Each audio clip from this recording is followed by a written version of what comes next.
by Bucks, but they were on the other side. They did their win and will now qualify for the final of the NBA Cup tournament. That I think the final comes up in the early hours of tomorrow, maybe that will be in Nigeria, Sunday, early hours of Sunday morning.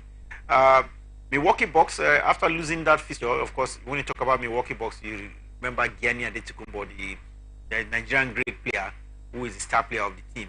He came out to criticize his teammates and in fact the team, saying, when you take a look at the performance of the Milwaukee Bucks, this season in the NBA, they've not actually done badly. So you expect them, of course, they should be able, of course, to put up a very, very huge performance against Indiana Pacers anytime, any day. And I think for me, Gianni Antetokounmpo is not wrong. The players, of course, didn't live up to expectation. They were beat, like a Desical, in that particular encounter. And of course, he's a team leader, and he's one of the best, in that particular team. So I think for me, he's right, to come up, to put up that charge that the players, of course, should, step up their game, because that performance against, the Milwaukee Bucks, it is not something that really want to see. It's not what the fans, expected in that particular one. So for me, I think it came as a huge surprise that Indiana Pacers actually took that one. And I think for every point, for Gianni Antetokounmpo, we hope, of course, he continues to pose, more of this point going forward. Gianni Antetokounmpo and his team, Milwaukee Bucks, not in the final, the very first edition of the in-season tournament in basketball. The other team that will be in the final against Indiana Pacers is the LA Lakers. As expected, LA Lakers did beat New Orleans Pelicans to qualify for the finals. And one man that has to come to your mind when you talk about LA Lakers. One for the LA Lakers, especially in this particular tournament. And LeBron James is one man that have lived up to expectation. If you ask me, I think is the one that I've actually full of confidence was in this LA Lakers side. Is the motivation, when it comes to the LA Lakers in assistant. I think the last two games, he actually put up about 31 points, and this time around he's also coming up with close to that figure as well. So for me, I think LeBron is a huge, means of motivation. Is an inspiration to that, LA Lakers side. I will hope, of course, they'll be able to get this one, because it will mean a whole lot, for him, talking about LeBron James, as well as the LA Lakers side. Don't forget, for the past 2 seasons now, they've not really been at their best due to some of their players, of course, not really living up to expectation. But getting this one, I think it will be a lot. It means a whole lot, for LeBron and as well the LA Lakers team. Indiana Pacers versus LA Lakers. And if you want to think of pedigree, ordinarily you just give the match to LA Lakers with LeBron James on the showcase doing so well for the tournament. This is tournament we've seen 8 teams, that the best 8 teams into this tournament out of the 30 that is competing in the NBA for this season. And will you think that out of the best 8 now, Indiana Pacers and LA Lakers are the best 2 getting into the final? It's very, very surprising. It's very difficult to say. Especially where a tournament where you have a team, like the Milwaukee Bucks, the Phoenix Suns and the rest of them. It's very difficult to say that having Indiana Pacers and the Lakers in the final. It's difficult to say they are the best because of recent. When you take a look at their performance in the regular season of the NBA, they've not really done much. So it's actually a surprise, and it's a game of basketball, especially the game Indiana Pacers actually beats Milwaukee Bucks was a surprise to me as well. But the Lakers said, I think probably they're starting to get their mojo back, and for what we're seeing, and LeBron James have also really stepped up his game. But for me, it's really difficult to see that they are the best team. Well, if you're a basketball fan, you have to stay up early hours of Sunday morning to watch the final of the inaugural edition of the in-season tournament of the NBA. $500,000 is at stake, apart from the NBA Cup. And Kingsley, who gets the cup and $500,000? Of course, just like you mentioned, is to give it to the LA Lakers. But just like we've seen surprises already, but I also see a surprise as well in this one. Indiana Pacers, they actually, of course, step up their game and do more than what they did against the Milwaukee Bucks. They might probably be going home with that huge amount of money, but I think the LA Lakers are very much ready for this one. They've actually struggled for some time now, and I think it's then time for them to see how they can put their name, of course, in people's lips, once again, in terms of winning this one. Yeah, you can put yourself to it that early Lakers and Indiana Pacers will play 83 games this season in basketball, apart from the away from the 82 which the other teams will have to play because of the appearance, the final of this inaugural edition of the in-season tournament in the ball. Let's go to cricket and talk about cricket. Nigerian senior women's cricket team, the female Yellow Greens, are eager to pick up a first ever World Cup ticket as they compete in the 2024 ICC, that is the International Cricket Council T20 World Cup qualifier in Uganda. Can they survive the war of Entebbe? I think it's really going to be a tough one. It's going to be a tough task for the Nigerian ladies, but I think they have what it takes. This look at the way cricket has evolved in the country. They really give it up to him. The players are also living up to expectation as well. It's going to be a tough task, but I still see the Yellow Greens, of course, surmounting this one. Female Yellow Greens of the female national contend with the host nation Uganda and of course Namibia to see which of them will emerge as top two and qualify for the main tournament itself. We wish them the very best of luck as they talk on Sunday. They have the first encounter against Namibian girls or ladies. Let's see what gets to it. If they do qualify, then it promises to be very thrilling. Semi-final matches are expected to be on Saturday, December 17th, while the very final is coming up December 18th. What a special day that will be, especially for me. Let's say they lost to Egypt in the final, but yet they are in it. Yeah, they are in it. It's definitely been an impressive one. Don't forget, their first game was against Egypt, and they lost against Egypt in the first game. They were able to beat Cameroon to win their second encounter and got to the final. I can remember that encounter against Egypt. It looks very fierce. Yes, and thank God they were able to get down Cameroon and getting down to the final. They met Egypt once again, and I think it was another, not a very good outing for them as well, in that particular one. That's to show how good the Egyptians, of course, were, over the under 17 girls, of Nigeria. But thank God, at the end of the day, they were able to get, the qualification, and I think that's a very good one. But I think there is still a lot of work to do because you saw the way the Egyptians, of course, played them. You know that the coach, of course, really has to go back and put the girls in order ahead of the championship, that will be coming up. So for me, I think it's a good one. But I think we still have to come back home and put ourselves together for the bigger one that will be coming. The under 17 for the main tournament. From volleyball, let's go to athletics, where the national para games will be one that should be revealing, especially talents for the future, because the sports minister of the opposition, when he did appear at the second edition of the national para games, which let's look at we've seen in the past the para athletes have been the pride of the nation. Yes. And you think this sports minister will have to continue in that light, because the 2023 national para game gets underway today, and the minister believes that there are more hidden talents to be discovered in para sports. Yeah, there are more hidden talents to be discovered in para sports. Yes, this is not the para athletes. Most of the time, people do not really turn their eyes to that direction. But this, in spite of winning over 80 medals at the Paralympic Games, they've done a lot. They've done a lot, for the country. And I think, despite the agenda, or will I say the vision for the sport minister trying to improve the facilities, in the country, sporting facilities in the country, I think it's also tilts its eye towards the para athlete, because over time they've done us proud. They've done Nigerians. If could athlete tilt its eye to the para athlete, I think we would definitely see them putting up these numbers of medals, at any competitions. Games off today in Abuja, and it will last till another 7 days or so, because the closing ceremony will be on the 14th of December. I want to see actions, especially from raw talents in the para games. Like we mentioned earlier, in history of para games, they've brought 80 medals. We've not seen that in the other athletics for the able-bodied men, and so they need attention, that the best of attention that they can get than neglect, which we have seen in the past.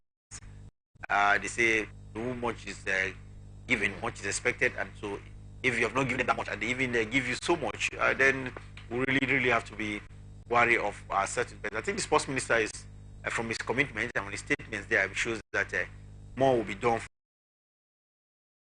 for months and years ahead. Well, I think we'll have to take a break now. When we return from the break, we'll go to tennis and talk about tennis. Emma Raducanu is in the news because she's having to come back in the next few days from now. Stay with us. We wish you a Merry Christmas. It's Christmas season! Hooray! A time to make merry with loved ones, a time to give thanks, and a time to be a blessing. May your holiday season be filled with joy, laughter, and beautiful moments. From all of us in Morrison Communications Limited, Wish 99.5 FM and Atlantic Television Network, we wish you a Merry Christmas full of amazing experiences.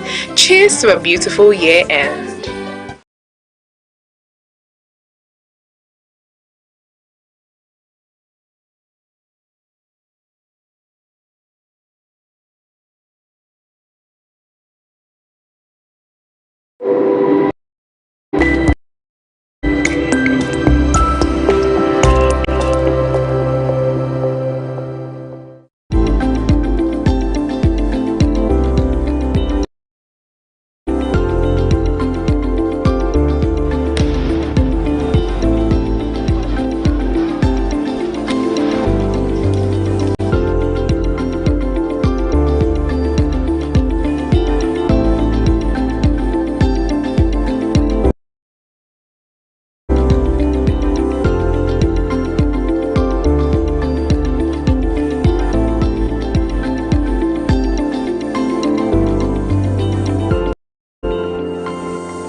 Welcome back. It's Sports Talk here on Atlantic Television Network, and we'll bring you up to speed with the latest happening around the world of sports. We talked about cricket, talked about basketball, and volleyball as well. Now let's look at tennis. And talking about tennis, ahead of the first Grand Slam of the year, which comes up in Australia, there is the Auckland tournament, which is a tennis tour where some of these players test their skills and readiness for the first Grand Slam.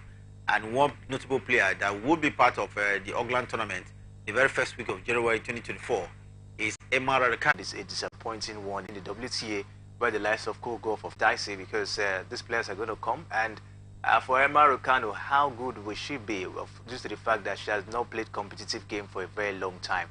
I don't think she should just have that. She should have the expectation of winning. I think she should just go there and see how to strengthen, herself, and as well as brush her skill, once more. So having to play the likes of Wisnaki, we know Wisnaki just coming back, after giving birth, to her baby. Coco Gauff has been on a very impressive form as well. So for me, it's going to be a little bit tough for Raducanu, who is just coming back, and she has not been in the court, for some time. But I think she still has what it takes, of course, to put up that challenge. She's been training, so I think she has what it takes of her to put up a very huge challenge with the likes of Coco Gauff, Wisnaki, and the rest of the ladies. The Australian Open, the first Grand Slam of the year, comes up in, I think, 14th of January 2024. But she has maybe two more tournaments, apart from the Adelaide Classic. I think there is the Melbourne Classic as well as the Kurun Classic. These are WTA events ahead of the Australian Open. If she's strong enough in this tournament, then you just might be qualified. Like they did mention, there fans would love to see her as a former champion through the qualifiers. Then the wildcard route might just be the next and only appeal for her, for us to see her at the Australian Open. We want to see how her strength after winning US Open in 2021. She's not had any advance to any crucial stage of any tournament and thereafter. So we want to see whether she's a flash in the pan or just be hampered by injury. Well, away from that one, but we'll still talk about tennis a little bit because Rafael Nadal, remember him, one man too who is plagued by injury. We understand he's already on the entry list for the Australian Open, unlike a winner in terms of Grand Slam. Rafael Nadal. He too has had a very torrid and difficult 2023. Yeah. We hope that 2024 will be favorable to him. We hope 2024 will be favorable to him, but already in the list already, I take a look at his rank here. Rafael Nadal is ranked 600 and something now, in the world. Oh, and one man who has enjoyed number one status for a longer time. And of course, he has been included already. And probably that might even stand a chance. The Ashima Rakan, of course, she might also stand a chance as well with this particular one. But when you talk about the pedigree of the Australian Open, you give it up to Rafael Nadal because he has won the tournament, for a very for a number of time now. So he has much pedigree. So of course, you don't have to doubt the fact that he's been included, in this particular one. But we hope that 2024 will be a better season. That's 7 years of age.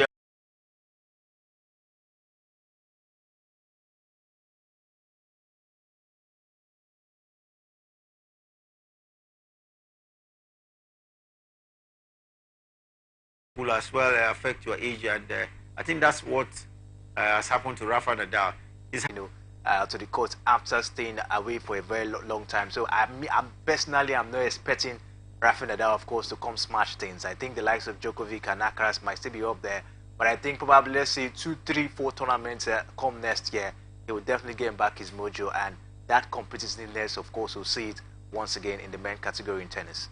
Rafael Nadal enlisted for the Australian Open, the first Grand Slam of the year, at the age of 37, and having won 22 Grand Slam overall.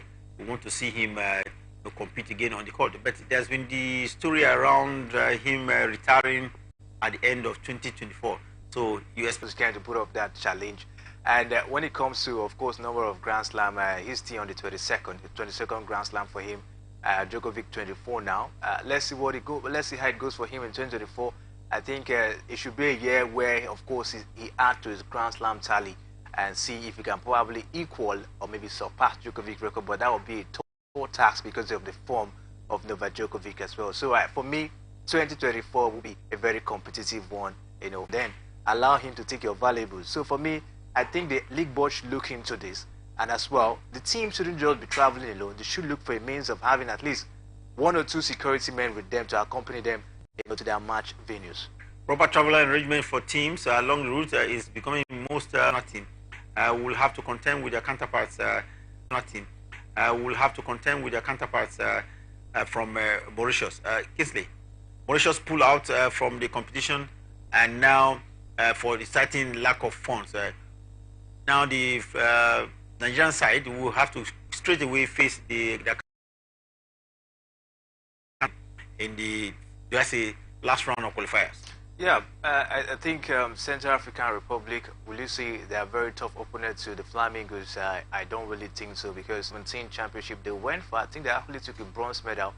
If I'm not mistaken, that was against Germany. They played that one, and they have a very good manager. Talking about Bankole Oloroke, the man who is the manager of Niger Rat. Question has to boil down on the choice of a national team goalkeeper. We understand Pesero has given his word to the minister to invite more goalkeepers to the squad, and most likely use a different goalkeeper ahead of the tournament. African Cup of Nations will come up next year in Cote d'Ivoire. Yeah, for me, I think it's a tough one at the moment, because when you talk about experimenting goalkeepers at this point in time, is it not too late? The AFCON comes January. How many games do you have to play to check the strength of the new goalkeeper before you take him down to the African Cup of Nations?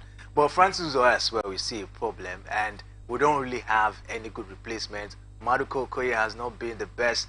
Has refused to use the home-based goalkeepers, the likes of Ojo from Miyimba and Obasiki we saw the other time from Bender Insurance. So it's really a problem at the moment. And coming up with a new goalkeeper within a few weeks to the African Cup of Nations, how sure are you that the goalkeeper, of course, will deliver? Well, we'll see the person that they might probably bring on this time around. If we'll probably see an impressive performance from the new goalkeeper. But I tell you, this is very, very delicate. We might not get it right when it comes to goalkeeping in the AFCON, because for me, it is not the right time.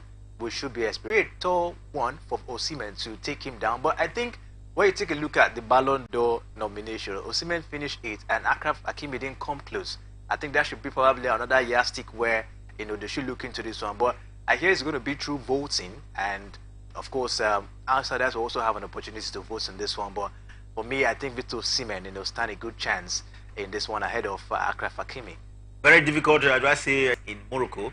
They will be crowning the African Player of the Year, both in male and female category. And Nigerian Asisat Oshola is caught up in the female category. Of course, we know how our feet with the feminine side of Barcelona and how she performed at the World Cup as well earlier this year. So everybody's attention this seems to be shifting towards Asisat, and she could be breaking records, winning it for a record 6 times. Yes, and that would be a very huge one, of course, for Asisat Oshola. She's actually done a lot, for herself when it comes to winning this particular award, and I think it's really going to be a bit, dicey for her. She's going to be with the Barcelona feminine side, and as well as the Super Falcons of Nigeria, though she has not really proven herself much in the Super Falcons. But I tell you, from what we've seen from her, it's 48 hours. It's via voting, and I'm sure a lot of these coaches and the top captains of the teams have voted in favor of Asisat Oshola and Victor Osimhen. Victor Osimhen,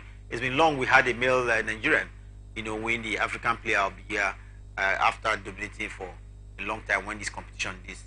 Yes, the last time we actually, I think it was Kano Anko that did that. I think that was in 1990 or 1999 to say.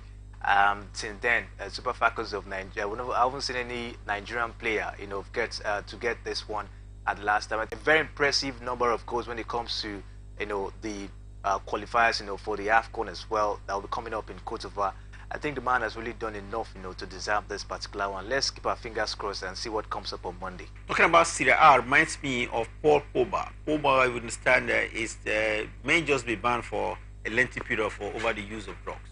Yeah, and he's actually getting very close because from investigations carried out so far, it seems as if, of course, he has implicated himself, with this, and staying away from the game for the next 4 years will be a very here. That he actually took up, we saw the a sample that came out, and it was discovered that he actually took in something to improve his testosterone, and his testosterone, and that has actually been discovered. So Pogba might be staying away from football in the next 4 years. Authorities are hoping to confirm that in the next few days from now, Paul Pogba will be punished for tainting his system, the banned substance, and punishing for a long period of 44 years. Then it means that he will definitely be out of football when he returns because of age consideration there, and that doesn't look. But Pogba has been a very counterfeit at World Cup. Let's begin to wrap up the show. Every 3 days now in the Premiership in England, and we had spectacular results coming last night. No one would have expected that the 10-point deducted from Everton will spur them to do I say back-to-back win. Only last night they beat Newcastle by 2-1. Newcastle thought they have gotten this one, but Everton had a different idea. 10-point deduction not breaking their resolve. They went ahead to score the first goal and scored the second, and it looks like they were in dreamland. So much celebration at their home ground last night. So much celebration. I don't forget they won their last game even before this one. In Luton, they beat Luton. Luton. They beat Luton. And then coming down to Newcastle, which they've really shown Very much difficult. strength. Very difficult team, this season. Putting up huge challenge with the likes of Arsenal, Chelsea and the rest of them. They actually pick inspiration with the 10-point being deducted. They actually got motivated with the fact that they don't want to be relegated. The manager of the side, Sandag, of course, is still very much optimistic that despite the 10-point deduction, Everton, they won't be relegated this season. And they've started showing it already, beating Newcastle. They're not 17th place on the league table. They're out of the relegation zone. Yeah, they are out of the relegation zone. And if they continue this way, I tell you, definitely give Everton that chance of, staying at least, let's say, probably mid-table teams, in the Premier League this time around. So for me, I think it was such an impressive performance from them. If that 10-point, of course, was not deducted from them, they would have been in the 10th position after this winning against Newcastle. So for me, I think that was a very huge in that same momentum of form. I tell you, Everton, they will actually put up an impressive performance and might not be relegated this season. Talking about impressive performances, last night we saw West Ham, come back from behind to beat Tottenham Hotspur by 2-1. Tottenham Hotspur played at their own stadium, had all the support, but West Ham were very ready, and at the end of the day, he scored a second and goal that gave them all 3 points on the night. What's happening to Tottenham Hotspur? This is their fifth game without a win in their last 5 games without a win in the Premiership in England. And most disturbing is the fact that they have now entered into the history books as a team with 5 consecutive games without winning after scoring the very first goal. They scored the first goal and you think that this will cruise them to the victory, but they either draw or they've lost. In fact, we've seen them draw 1 and lost 5 games where they have been in winning position, meaning that they've lost 16 points from winning position. If you remember at the beginning of the season, Tottenham Hotspur was at the top of the league table, but now they've lost 5. They've dropped points in 5 consecutive games, 16 points to be specific, and they've in their last 5 games they've won. They've drawn 1 and lost 4. It's a sad one. Sad, especially the game yesterday against West Ham. Not what so many persons expected. David Moyes actually targeted the biggest win in his football career after his side, talking about West Ham, of course, put up that impressive victory. But for Tottenham Hotspur, it's really been a huge setback. We saw them starting the season in a very, very fine fashion. Beating teams, taking down teams, putting up some impressive challenge with the new manager, talking about Angel Postecoglou. We thought it was going to go down the wire, for them this season, but just like you mentioned, the last 5 games for them have been very, very, abysmal.